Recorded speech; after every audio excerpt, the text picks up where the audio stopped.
Sí, bueno, seguimos con la problemática en el sector, la problemática que nos preocupa a todos los argentinos, de cuál es lo que tiene pensado el gobierno nacional, qué políticas implementar para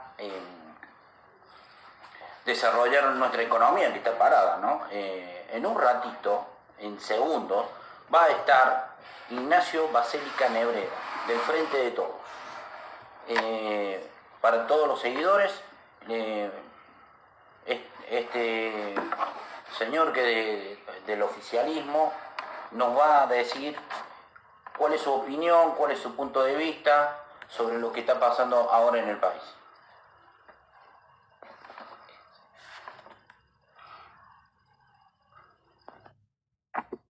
Bueno, estamos en una conexión. En segundo, a Ignacio Basélica Nebreda. Bueno, ¿cómo le va, Ignacio Basélica Nebreda? Buenas noches. ¿Cómo anda? Los saludos de Infotaxi, del movimiento del taxi de Córdoba. Siempre ha estado predispuesto con nosotros, Ignacio. Así que le agradecemos este momento que nos brinda a nosotros. Buenas tardes, ¿me escuchás? Sí, lo escucho perfectamente y sale perfectamente.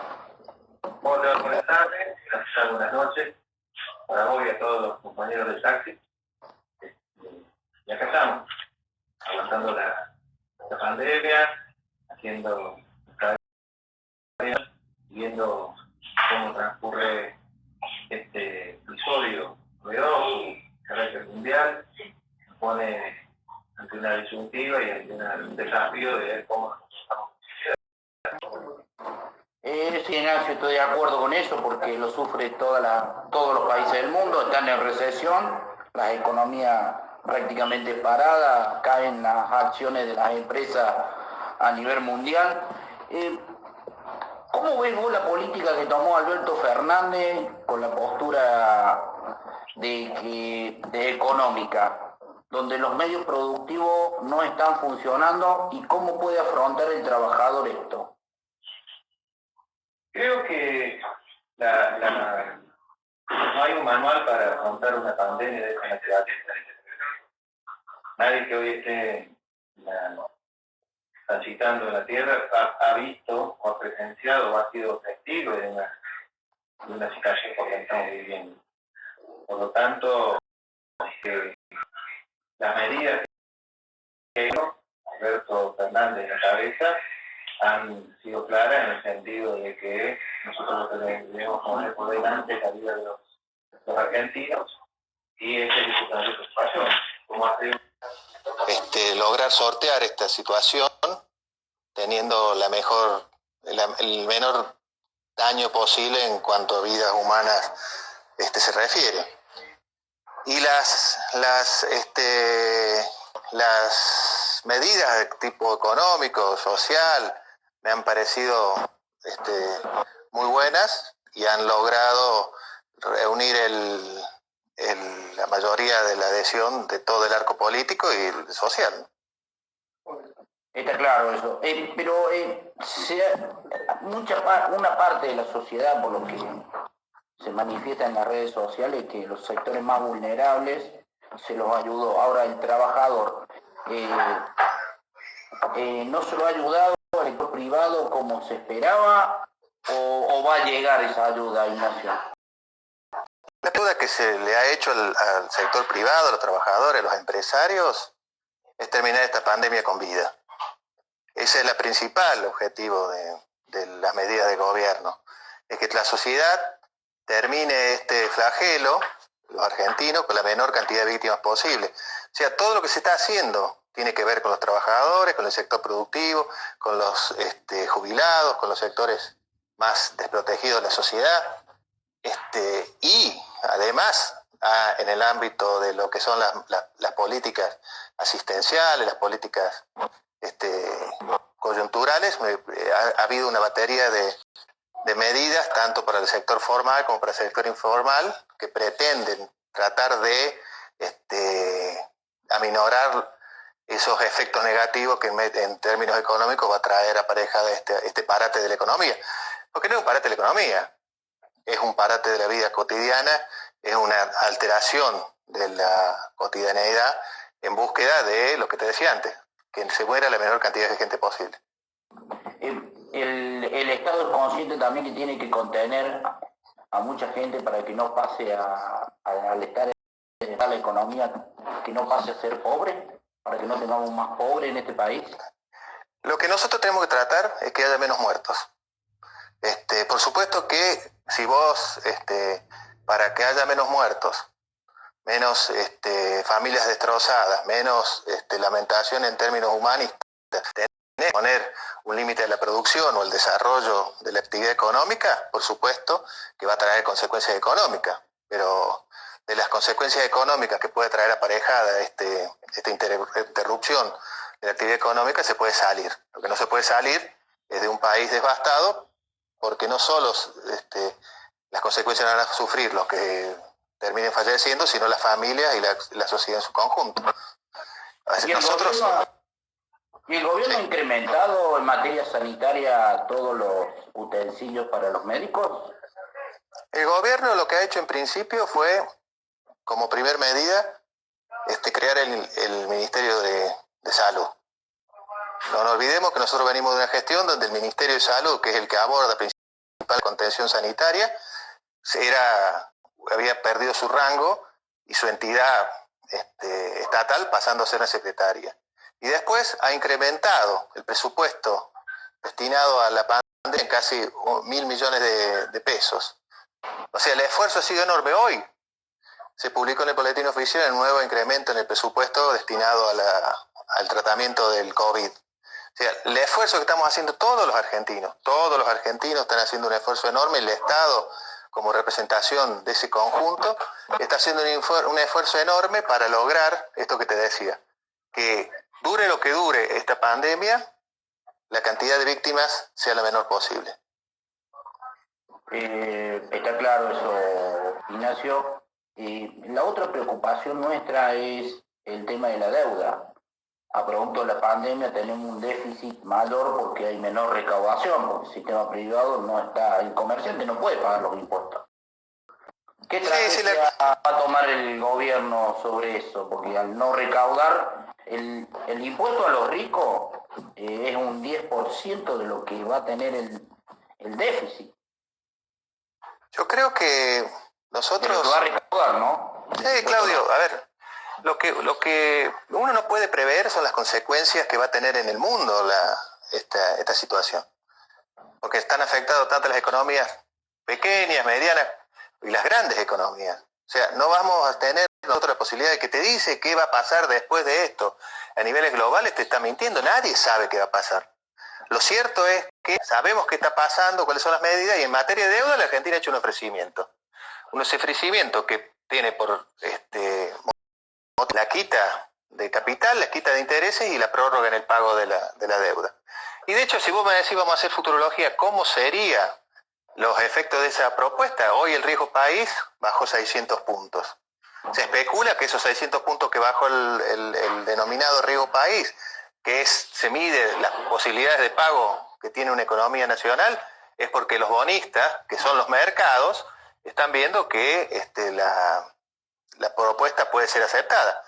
Pero como te decía Claudio, nadie te puede decir qué va a pasar en el mundo, y menos en el mundo económico. ¿Va a haber consecuencias? Va a haber consecuencias. Lo que no podemos nosotros es dejar de atender las prioridades, dejar de atender la coyuntura, que es que la gente no puede enfermarse, porque si se enferma, las posibilidades de muerte son muy altas. Sí, está claro que Argentina es uno de los que más índice bajo tiene muertos. Sí, además índice, el mérito, lo decía nuestro presidente, el mérito de la pandemia, del mérito de la pandemia, no, el mérito de las medidas de restricción, o sea, el aislamiento, la cuarentena, como se dice, se expresa en números. Vos podés ver el éxito, como decíamos, nosotros cuando empezó el aislamiento, antes de que empiece la cuarentena, el tiempo que se producía la duplicación de casos era de 3 días. En 3 días vos pasabas de tener 100 a 200 y en 3 días pasabas de tener 200 a 400. A partir de la pandemia, la duplicación de casos se ve recién cada 17 días. Eso indica muchísimo la cantidad de que no sea tan geométrica y tan rápida el crecimiento de los infectados, y eso pudiste con eso evitar que se produzca un colapso en el sistema sanitario que no pudiese resistir la posibilidad de atender a los que se vayan enfermando. Ese es el secreto. ¿Se van a enfermar? Claro que se van a enfermar. ¿Va a haber consecuencias en la salud? Claro que va a haber consecuencias en la salud. Lo que nosotros no podemos es llegar al punto de que haya muchos enfermos, todos de golpe y todos requiriendo asistencia del sector público-privado, porque al colapsar no solo vamos a tener un problema con los enfermos, sino vamos a tener un problema con la sociedad.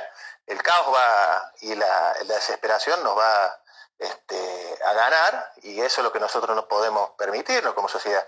Entonces, ¿hay consecuencias nefastas? Sí, hay consecuencias negativas. ¿Hay consecuencias no queridas? Hay consecuencias no queridas. La pandemia no la quiso nadie, la pandemia no distingue entre países ricos, países pobres, no distingue entre pobres y ricos. Lo único que nosotros podemos hacer es que los argentinos, los 44 millones de argentinos, pasen este momento difícil con la menor cantidad de víctimas posible. Y después veremos, hay que ver cómo se da. Se está viendo cómo afrontar esta situación que te vuelvo a decir. Nadie tiene el librito de cómo hacerlo. Creo que el hecho de la mejor manera hace llamativo el éxito que ha tenido medida. Las consecuencias para la clase media, los trabajadores, es real, pero es inevitable. No podés hacerlo de otra manera. Te puedo hacer otra pregunta muy importante, que es, la inflación se ha disparado. ¿Eso por culpa de los especuladores también en una pandemia? Porque hoy en día el kilo de pan, yo lo compré en mi barrio, 150 pesos. Y sí. Me parece que esos son los especuladores, decimos, o es falta control del Estado. Yo creo que la pandemia, en donde lo que ha producido es que el Estado tiene que ser el principal actor de la economía y de la sociedad, ha demostrado que vivimos en una economía y en una sociedad muy desigual, en donde hay puntos que se vienen arrastrando como déficit, y que en estos momentos de crisis se muestran tal cuales son. Uno es la cantidad de personas que viven de forma con ingresos irregulares, ingresos que no están registrados, lo que es la economía informal, en donde están muchos de los compañeros del taxi, digamos, muchos de los compañeros del taxi que prestan servicio, a veces en forma y a veces con ingresos que no son los que figuran en las estadísticas. Y por otro lado, se pone en evidencia esa desigualdad cuando vos ves la concentración que hay en los distintos puntos de la economía, y en esos puntos de la economía concentrados, donde hay oligopolio, está en la producción de alimentos. Cuando la gente sale a partir de que se publican estos precios máximos, los propios comerciantes de cercanía te dicen que los precios están por sobre los precios máximos, y indican que eso es porque los mayoristas y los proveedores le bajan esos precios por encima de los precios máximos. Lo que implica que hay un punto en la cadena de producción y de distribución de los alimentos, hay un sector que especula y fija los precios. Y eso no es novedoso en la Argentina, pero se evidencia mucho más en estos momentos, en donde la posibilidad de variar o de... porque no podés instalar hoy otra forma de producción de alimentos. Carlos Heller dijo que estaban estudiando sacar el IVA a los productos básicos. Esa plata, que es un impuesto más, ¿cómo va a hacer el gobierno como para cubrir ese déficit, ¿no? Para financiar el déficit del Estado, porque ya no le va a ingresar el IVA de los productos alimentarios. La verdad que no, sí, la verdad que no lo oía, Carlos. Yo me imagino que, como todas las medidas que se están logrando implementar, va a tener un respaldo técnico en cuanto a no quitarle al Estado la posibilidad de recaudar, porque digamos, todos estos dineros que en programas y estas medidas políticas, de política pública, sanitaria, lo que hace a la asistencia al trabajo y al empleo, las medidas de asistencia social, esas medidas tienen respaldo estatal. Como vos decías, hasta no sé cuál será el impacto real de los impuestos a las grandes riquezas, pero la idea es dotar al Estado, a todos nosotros, de recursos para afrontar la crisis producida por la pandemia. O sea que la verdad que no sé cuál sería, porque uno de los impuestos que más recauda en Argentina, por más ser uno de los más, ¿cómo se dice?, regresivos, es el IVA. Yo no sé si en la Argentina, sí, yo no sé si hoy es el momento en la Argentina para quitar a suprimir ese impuesto. Es regresivo porque lo pagamos todos, independientemente de cuánta plata tenga. Toda la clase lo paga. Hasta el Sí, lo paga, y paga el 21 todo el mundo, digamos. Entonces, yo en este momento, circunstancias en que esta situación tiene un final, no podemos establecer el término de cómo cuándo se va a agotar las medidas de restricción, pero la pandemia va a desaparecer y nosotros vamos a tener que seguir teniendo un país de pie, con ciudadanos con salud, para poder reconstruir lo que va a dejar esta enfermedad.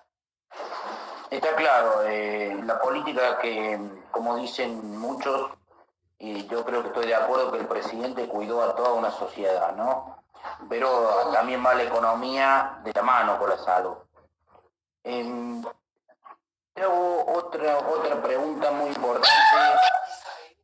Hoy en día está en vilo en toda la sociedad preocupada sobre la liberación de los presos por el tema de la pandemia.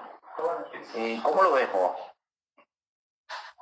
Y yo entiendo que es un tema que hay que afrontarlo con mucha delicadeza, con mucho cuidado, teniendo la mayor de las responsabilidades cuando se habla de esto.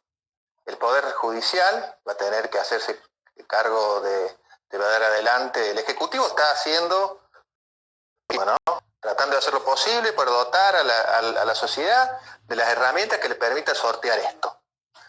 El Poder Legislativo está acompañando en la construcción de lo que vos decías recién, proyectos de ley o creaciones de fuentes de ingreso para el Estado con nuevas fuentes de financiamiento. Por su lado, el Poder Judicial va a tener que afrontar esta pandemia con las recomendaciones que también le hacen no solo los estamentos globales y universales, sino las propias recomendaciones de la Cámara Nacional, que en este caso de pandemia deben establecerse los mecanismos para evitar los contagios en el sistema carcelario.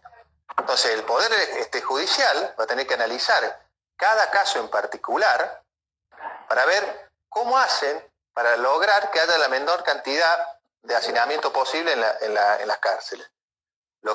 Eso queda claro, que el Poder Ejecutivo en esto no tiene injerencia. El propio presidente ha dicho: yo no voy a ejercer el indulto, alguien salga de la cárcel, ya sea, porque tampoco van a hablar liberaciones, lo que hay es otorgamiento de prisiones domiciliarias. Eso lo van a definir los tribunales que tienen a su cargo el control de la ejecución de las penas. Por lo tanto, es el Poder Judicial, te repito, los jueces son los que van a tener que determinar quién está en condiciones de transcurrir este periodo de la pandemia para evitar que la población carcelaria en forma masiva se contagie, cuál de todo este universo de personas que están hoy privadas de libertad van a transcurrir esta pandemia cumpliendo la pena en su domicilio. Pero hay que hacer un trabajo bien concienzudo, bien específico. No hay una que diga todos van a salir, no, cada juez va a analizar cada caso. Hay excesos, hay errores, por supuesto que los va a haber y los hay, pero es el propio Poder Judicial en este caso el que lo va a tener que llevar a cabo, ¿no? Sí, está clarísimo para la sociedad, que a veces los medios comunican de una manera totalmente distorsionada la información. Y a veces Pero los medios, a ver, los medios son empresas. De eso estamos bien claros. Vos sabés bien, Claudio, que los medios son empresas. Responden a los dueños de las empresas, a los capitales que son los que manejan esa empresa, la línea y los intereses económicos que tienen, digamos. Se han empeñado en estos 3 días en tratar de instalar que Alberto Fernández quiere liberar a los presos que están cumpliendo condena. Y en realidad Alberto no puede liberar a nadie. La única posibilidad que tiene el presidente es liberar a alguien con el indulto, y no ha aplicado, no ha ejercido la facultad del indulto y ha dicho que no lo va a ejercer. Por lo tanto, insistir con ese tema no solo es un error, sino que demuestra muchas veces la mala fe de quien lo dice, a sabiendas que eso no pasa. A sabiendas, digamos, ¿a quién se le puede ocurrir que el presidente de la nación puede liberar a un preso? No hay... Claro. O sea que vos me estás diciendo que es pura y exclusivamente responsabilidad del Poder Judicial y que no tiene injerencia el Poder Ejecutivo. O sea, Exactamente. A ver, para entenderlo, la Cámara Nacional de Apelaciones, que es la que tiene alcance nacional, le dice a los jueces: hagan todo lo posible para que haya la menor cantidad de gente en las cárceles. Traten de articular los medios que posibiliten diferenciar entre aquellos y los que pueden cumplir la condena en su domicilio. Para eso va a tener que analizar la situación de cada uno, qué delito cometido, la peligrosidad de cada uno de los que se va a analizar, la posibilidad que ellos tengan problemas de ser contagiados en su lugar de detención,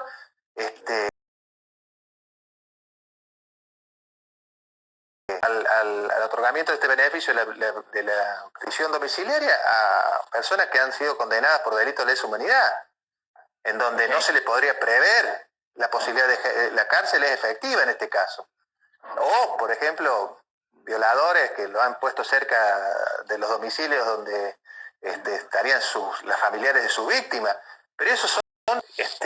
hoy estaba viendo los números, son 230... de los 12.000, casi 13.000 detenidos que hay a cargo del sistema penitenciario federal, ha habido 200 casos que le han otorgado la prisión domiciliaria. Por lo tanto, llama la atención que en forma sistemática se pretenda establecer como una regla que el Ejecutivo está promoviendo la salida de los penales de los condenados. No hay ninguna posibilidad, se va a analizar los casos, como te decía, si tienen condena firme, si no tienen condena firme, cuánto les falta para cumplir la condena, cuál es la peligrosidad de cada uno, cuál es la peligrosidad que estén afuera y cuál es el peligro que estén adentro. Porque en realidad, cuando yo saco a alguien de la cárcel, estoy protegiendo tanto al que se va como a los que se quedan. Porque para eso, con eso trato de permitir el aislamiento y la distancia necesaria para que el virus no se disemine en los lugares de detención. Y la última pregunta, Ignacio. ¿Vos crees que Alberto va a tomar una medida gradual en el sistema productivo para que se empiece a mover la economía? ¿Vos crees que va a seguir esta cuarentena? Y yo creo que las medidas, como te lo dice Alberto, ha hablado mucho Alberto últimamente, y desde la más profunda de sinceridad te dice: nosotros vamos evaluando el problema o las medidas, las vamos evaluando a medida que se vayan dando los resultados de los proyectos, de los programas que tenemos en cuanto al control de la pandemia. Por supuesto que va a ser gradual, esto no va a ser de golpe.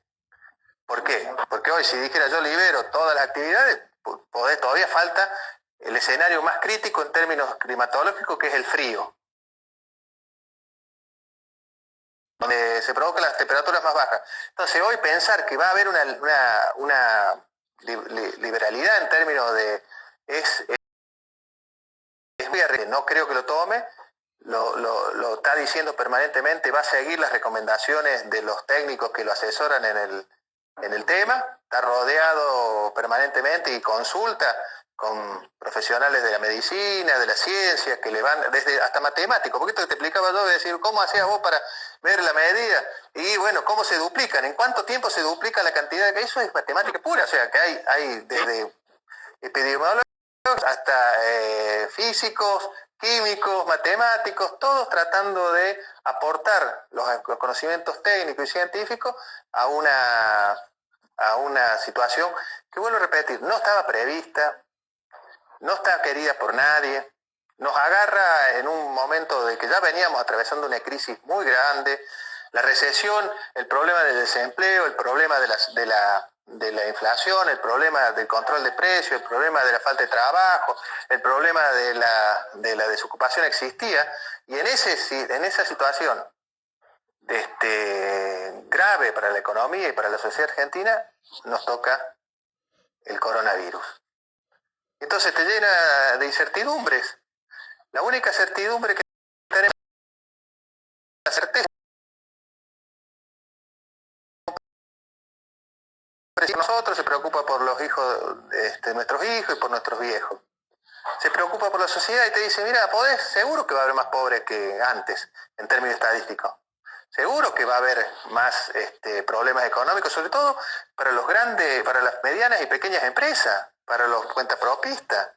Pero pasa en todo el mundo, pero digamos, y todo el mundo, porque acá habría por lo menos 2 libros, digamos, los que dicen, controlemos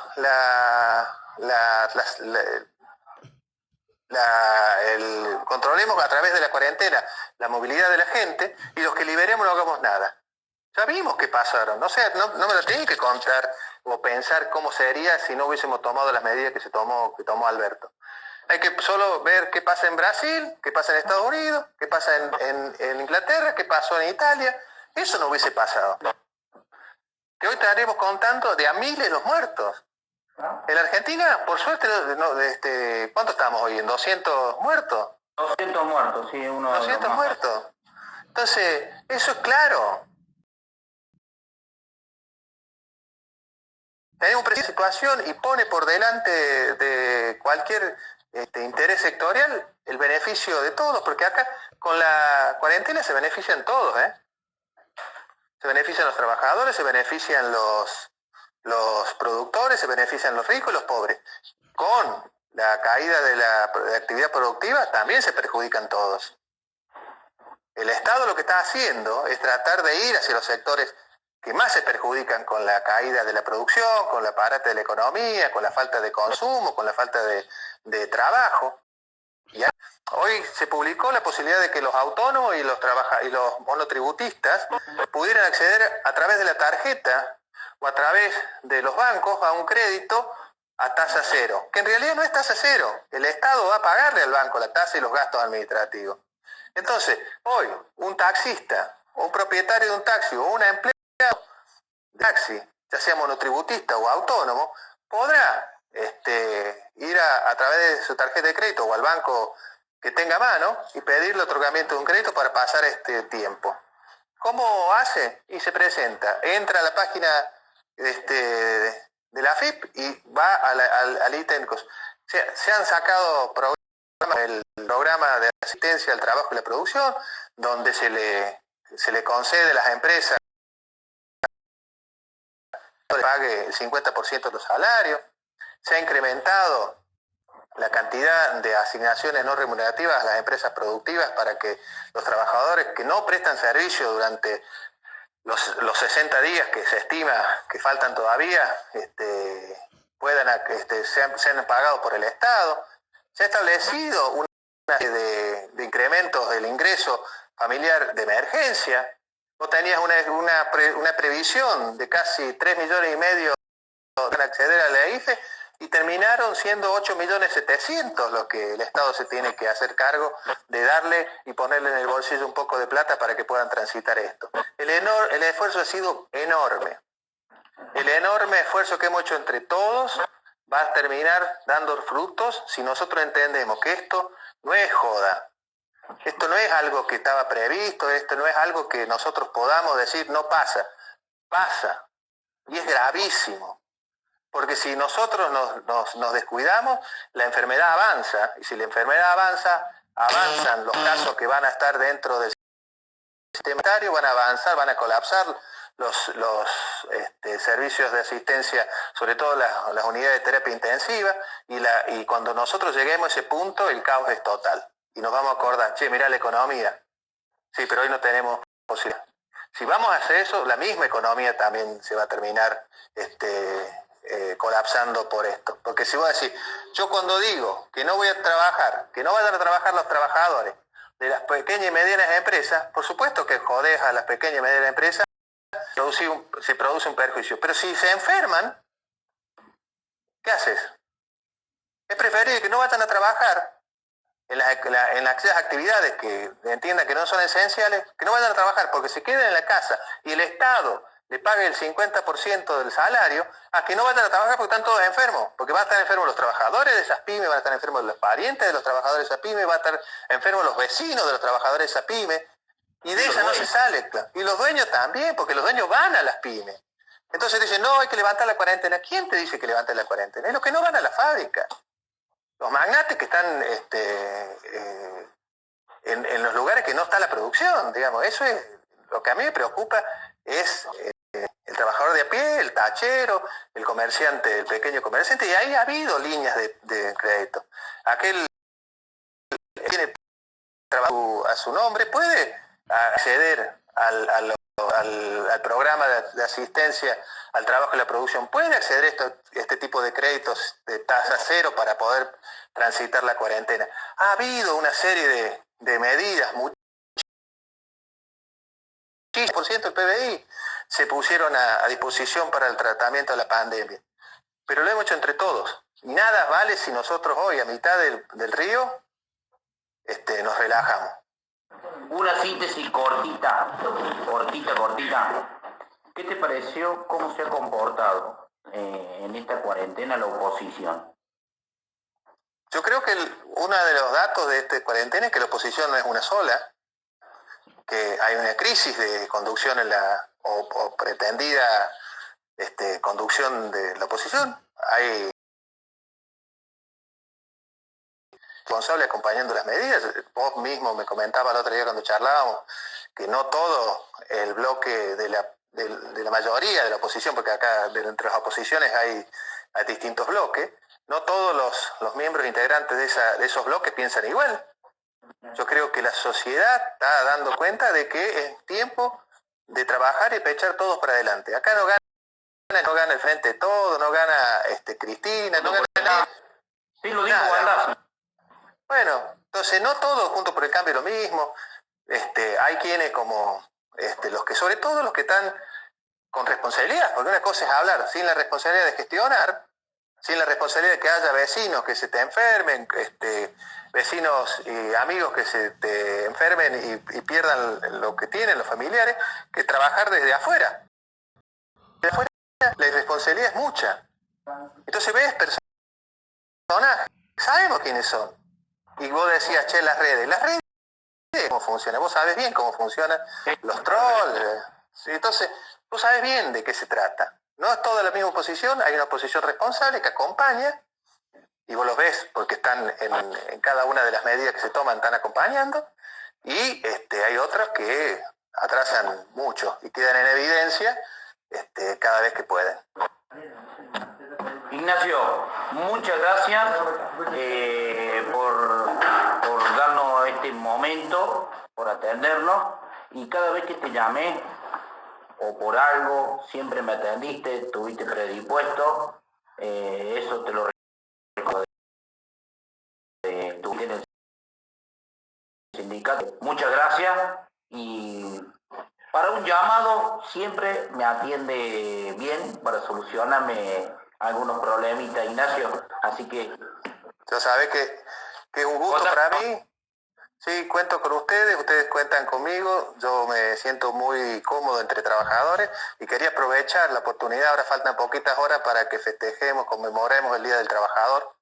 Mañana es una fecha muy querida por todos nosotros, los que formamos parte de una u otra forma del movimiento de los trabajadores, y le quería, por este intermedio, hacer llegar a todos los trabajadores del taxi, a todos los trabajadores de la actividad que hoy están sufriendo, que hoy están padeciendo, que hoy no están pudiendo llevar un plato de comida a su casa, que le está costando llegar a fin de mes, que vos sabés que no hay cosa peor para un laburante que tener incertidumbre acerca de cómo vas a afrontar el sustento de tu familia, a todas las trabajadoras, los trabajadores del taxi y de todas las actividades. Aprovecho esto para mandarle un fuerte abrazo, decirle que si no hay trabajadores sanos, no hay trabajadores.